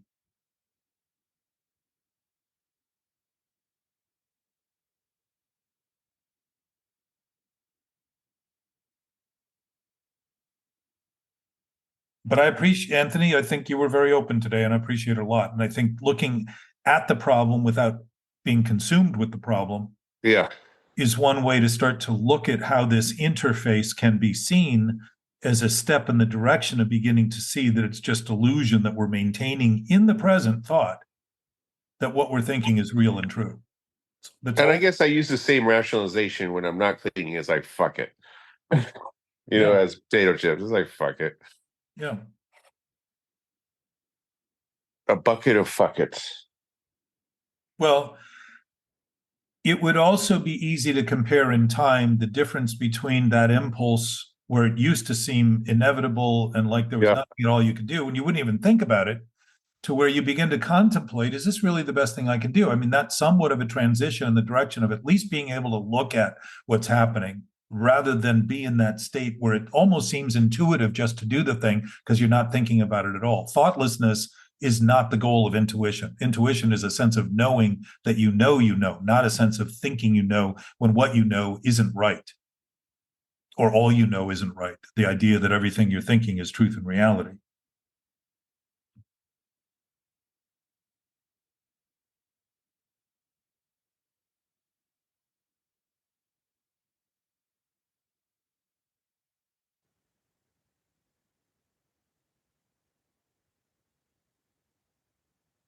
I have a hard stop today at 11. I'm going back up north to be with my granddaughter and my daughter and my sister and the rest of the family.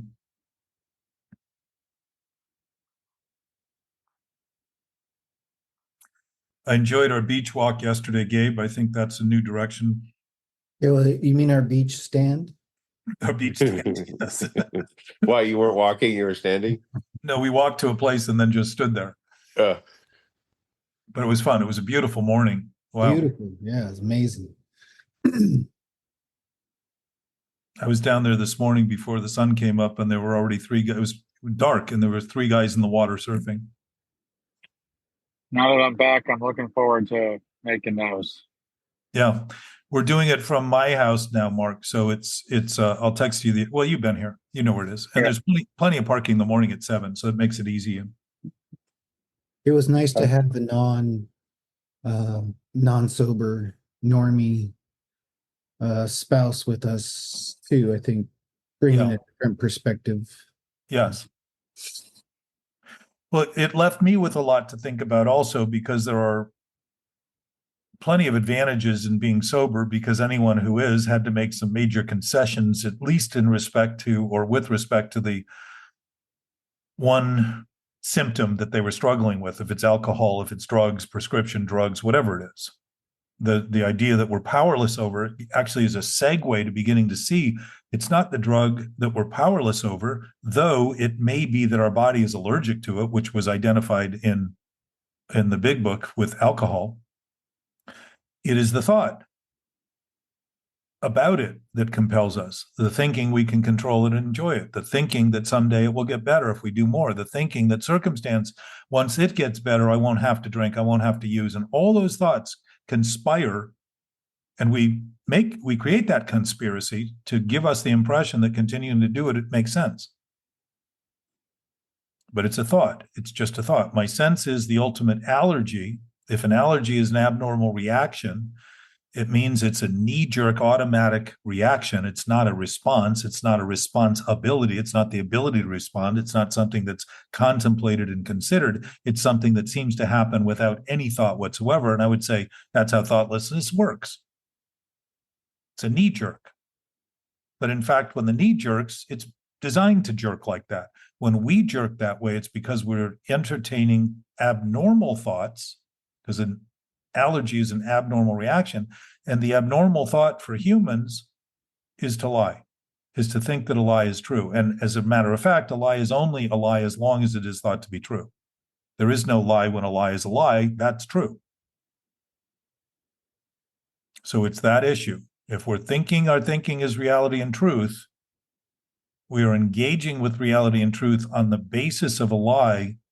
And it's no wonder we interact with all those other things that happen during our day and in our interactive seeming life form experiences, how we deal with life in our body dysfunctionally, or are depressed and thinking the worst thing is the best thing, which is, I would say, a suicidal thought. Suicide's at an all-time high they just announced this past year.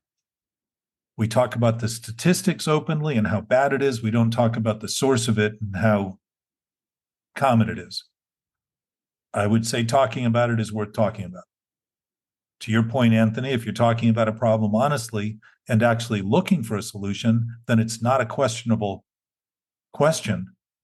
But when you're asking questions simply to constantly be on the road of not answering those questions so you can distract yourself from the actual problem, that's a perpetuation of a problem, and how addiction tends to promote itself in that regard.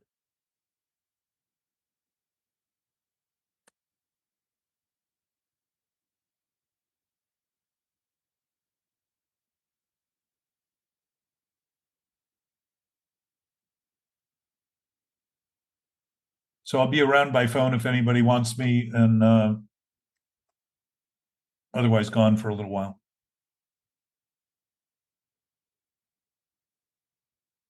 Gone only in thought. Yes, exactly. I was just thinking, why am I even mentioning that? I'm never always at my desk. I'm always where my phone is. But I mentioned it to you guys because I want you to know that I'm still available despite the fact that I have some obligations to pay attention to. And the family's rallied incredibly well, and it's really remarkable to see, including my granddaughter, who has kind of come to and started to open up. And it's interesting to see how something so drastic and seemingly final continues to offer not only the reassurance that there's nothing we can do about it, but the reassurance that there's plenty we can do in relation to all the other things that are consequences of it. So, love you guys. That's all that's left. Jack, Thanks, Jack. Love you. Ty, it's good to see you, buddy. Mark, love you, Jack. Thanks. Dave, Anthony. And I'll let you know when it'll be after the 1st, I think, Mark, the next walk, because we're going to take the next 2 weeks off of the discussion for anybody listening. There's plenty of other discussions you can listen to if you're interested. And there's no expiration dates, because we're really talking about something that isn't a time space bound element. It's the attempt to actually convey ideas that aren't limited and speak of them in limited ways, so that we can begin to address a more knowing awareness that we all have, that we all know, that we don't always think we have, and we don't always think we know. So it's introducing to thinking in our human experience this being nature that we all share. Ty looked like he had something interesting to say at some point. Any words, Ty, from you? Words of wisdom? Nope. I'm a very good listener, and I wish I had that ability, buddy. I'm a little different mindset these days. I'm in a little different direction than this, but I always enjoy listening to you guys. What's your mindset? Oh, it's not important. Aw. Hey, so what's going on? You're traveling, Jack? My daughter died 10 days ago. So sorry, man. And the family, she was up in Oakland, so I'm going up there to be with my sister and my other daughter, and my granddaughter, who now is parentless. So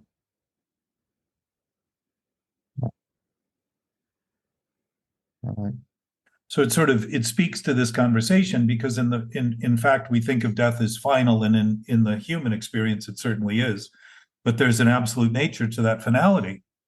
And it's very clear. As I was upset for the first couple of days and my head just felt like it had fallen apart, I began to realize that it's very reassuring to know there's nothing I can do about that, and to come to terms with it and really say, oh, okay, it's happened. It's done.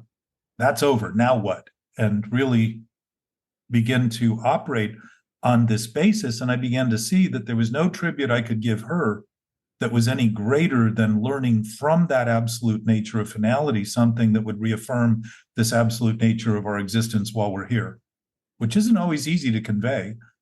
And yet, if it isn't conveyed, it doesn't mean it isn't the basis of our existence. It just means that when we think it isn't, we're wallowing in the complications that we create, and thinking what we need to do are all kinds of rituals to feel better about them. And I would suggest that that's just another addictive tendency. Doesn't mean it can't help. It doesn't mean it can't relieve some of the most extreme pain and such. But if that's what we learn to do, we're never quite noticing what it is we're doing wrong sufficiently to eliminate the need to constantly try to feel better, and begin to simply feel what we're feeling as we're feeling it, without a distinction between right and wrong. Noticing that if we're feeling wrong, that's a pretty good indication something's wrong, and it might be worth noticing. Certainly would put us in less peril if we were noticing that quicker than later, because we wouldn't have to go so wrong as to have something really wrong before we were penetrating that desensitization that occurs in our experience, that gives us the impression everything's fine until things go seriously wrong. I would allow yourself to be sad. I have been. I mean, it's not a discounting of that at all. It's actually giving credit to that fact. I will never be able to speak to this girl again in the words I used to use. I will never see her body again. I will never see her eyes. Yeah. And despite that, I don't feel like I want to wallow in something that I can do absolutely nothing about, when one of the things I realized since the time my mother died when I was 15 was that I had a greater sense of her as a being after she died than I had while she was alive. And it helped me as I grew up to realize that the problems I have with other people have nothing to do with their essence, and everything to do with what I think about and what I like about them, which is all about thinking. It's all about my decisions and how they should be as a result of my thinking. When they don't do what I like them more or less, and think of them in more or less terms that way, rather than say, I'm not thinking of their essence at all. And so if there's any tribute to her, I would expect it's starting to see the essence in everyone is essential. It isn't an option, and start to function on that basis, which is very much what this conversation and this discussion of the obsession of thinking is about. Not the obsession of thinking, but talking about the obsession and thinking is about noticing that we do not need to be facing death to relive our life, and we do not need to die to realize the absolute nature of our existence. And yet we kill ourselves early through diseases, trying to make believe that somehow we're managing the stress and our bodies are failing quicker. So we're actually realizing the thing we claim to be denying will happen sooner than later, which is another contradiction that's easy to see, but a little bit more difficult to begin to unravel if you're not willing to sit in the seat you're in and say, this is me at the center of this. This is my thinking that's causing these kind of disruptions, nothing more than that. So I feel great sadness, but I know that a lot of that is attached to what I want and what I think should be rather than what is. And there again, I end up facing this. And I had an experience the other night where I felt like energized and like the slate had been wiped clean, because I started to see that something so profound as this really makes so many of the petty things that I've been thinking about seem so petty and become so clearly petty rather than justifiable as being everything that's going on. And there was it's like somebody came in and cleaned the chalkboard at night, like the custodians used to do. Remember, they'd bring the wet rag in and would all be gone and black until the morning, and it'd start piling up with the chalk marks and all the dust. And there was a purification in that. My sense is, dolphins or porpoises tend not to ever get another mate if their mate dies through life.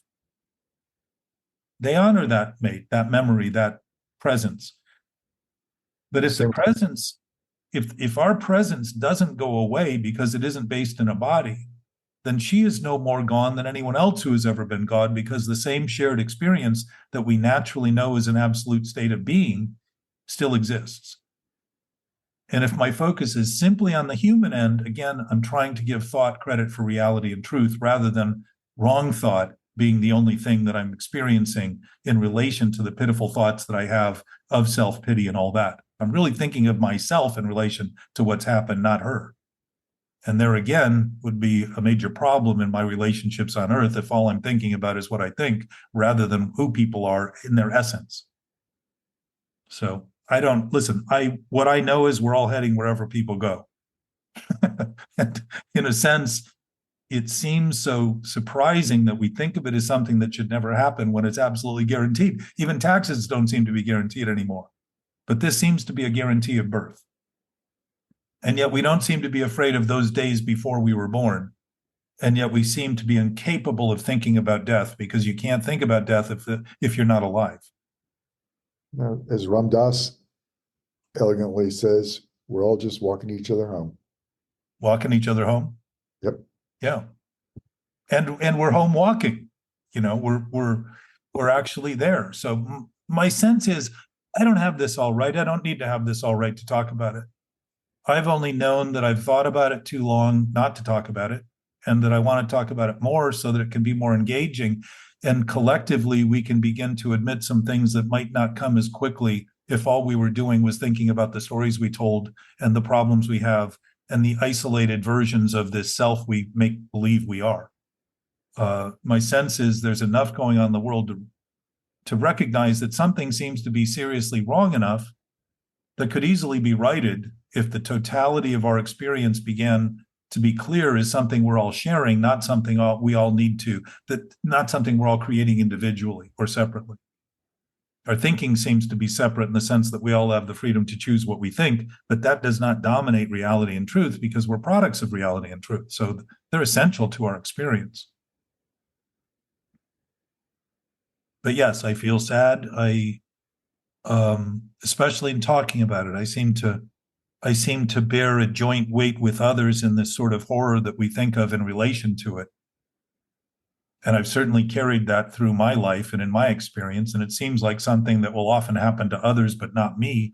And then it's happened to someone close enough to me that I never would have expected. And it becomes obvious that that's just another mistaken identity or thought, that somehow it shouldn't happen to those near me. And if it doesn't, it's never going to happen to me.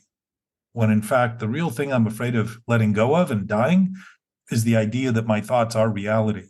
The idea that self attached to those thoughts are all I think I am is what I'm afraid of letting go of, because that ultimately would have me face all the fear I've built up in my body, which I described earlier in writing about the ego and having that panic attack was very much about that. I don't know if you were on, Ty, when I talked about that, but I've talked about it before. I was writing about the ego, and I said, I'm trying to define the thing that doesn't exist. That makes no sense.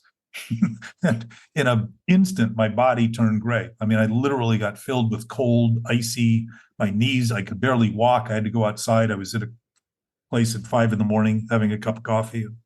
Had to walk outside, and a woman coming toward me almost dropped because she just could see something was seriously wrong. And I felt like I was dying. My whole body felt like it. But I never had that sensation again. I had to breathe through it for 3 hours, just saying, I am as I am. I am as I am. I am where I am. I just reaffirming that the presence was there, and it dissolved in time. I haven't had it happen again, and I'm not suggesting it can't. When I get sensitive to what I'm doing and actually admit it, the chances are those opportunities are going to become more apparent rather than less, because I'm not getting better at denying them. I'm getting better at the willingness to actually stand in the face of them and allow that ice to melt and that coldness and that seeming disconnect to begin to merge with what actually is reality in my thinking, rather than simply ignoring it and thinking of it as something somewhere else, some other time, someplace, life after death sort of thing. It's present. It's absolute. It's here. It's now.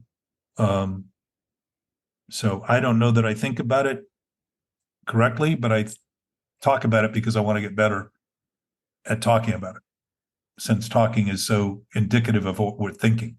Talking always follows a thought, just like voluntary actions always follow thoughts. So are you driving today? No, Katie's going to take me to the airport. You know, I went to my daughter. She called me and was the one to get the call from the hospital. And I drove to her house that I've been to 100 times and drove 2 miles past the off ramp before Katie said, I think you missed the off ramp. Because my brain was just, it felt like so much of the paths that I was so used to maintaining just got disappeared, literally disappeared. Stay in the moment. It's the only place we ever are, despite the idea we're not. Jack, I'm so sorry to hear about this and that you and your family are going through this. I'd love to talk more, and since you're willing to talk about it, so please give me a call. Yeah. On your trip. How long are you gone? I'll be up there for a week, roughly. Okay. Roughly. But a lot of it's still trying to figure itself out. Ruby's probably going to end up living down here, and but we don't have all that. She's got friends at her school, and we're not quite ready to pull her out of that and have another drastic occurrence. She's 13, so she's much more interested in her 13-year-old friends than she is in any adult. I said to her the other day, I said, sweetheart, you've got 6 adults now, 6 parents now, and you're the center of our focus. And she said, well, I wish you guys were all just the center of your own focus for a minute. Really? She's 13. Yeah. So she's very, very adept. She also said the first night, as we all started showing up, she said, I didn't believe something happened. I didn't want to believe something happened until everybody started showing up. And now I know it did, but I'm still not ready to believe it yet. Wow. I mean, this is her mom. Yeah. 13. Wow. But think of that clarity from a 13-year-old who's even willing to admit her experience so openly as to say that she's simply not willing to believe it yet, recognizing it's an option. It's not a clarity I found later in life too quickly. Took time to begin to talk openly and honestly about the things I was doing that was causing the effects I was feeling. Took practice, application, exercise. So. All right. I love you. I have to run, but please reach out. If I don't hear from you, though, I'm going to be a past time and reach out to you. All right, man. Thanks. Love you. All right. Welcome home. Love you. Bye. Thank you. Ty, thanks for your thoughts very much. I realize this is part of a very vast realm, and there's lots of pieces to it. And it's kind of like riding a wave. There's the ups and downs and the ups and downs. And I've done my best to just let it go and feel what I felt and, pull over when I can't. I got too many tears in my eyes. As a matter of fact, I got pulled over in the town my sister lives in. She always says, this is a 25-mile-an-hour zone. You can't speed. And the guy pulled me over. He said, is there any reason you were doing 40? And I said, well, and I explained to him what happened. And I was just pouring tears. And he said, well, I'll tell you what, don't cause any harm to anyone else. That's what the officer said. His name was Officer Black. And he said, well, don't have that lead to someone else's problem or something to that effect. And I said, yeah, I know, you're right. And he said, so I'm not going to write you a ticket, but our prayers are with you. And, you know, there was a little grace in it, a little freedom in it. And I hate to use something to get out of a ticket, but the fact is I just told him what was happening, you know, and I don't have that tendency in my life to actually speak that openly. So there's a clearing in that, and a refreshing and all that stuff. So. Thanks, you guys. Thanks, Jack. Yeah. All Thanks, right, Jack. I'm gonna go do my walk. I'll circle back with you, Jack. Go easy. Look forward to talking to you. Thanks. Love you guys. Hey, guys. Bye. Peace. Bye.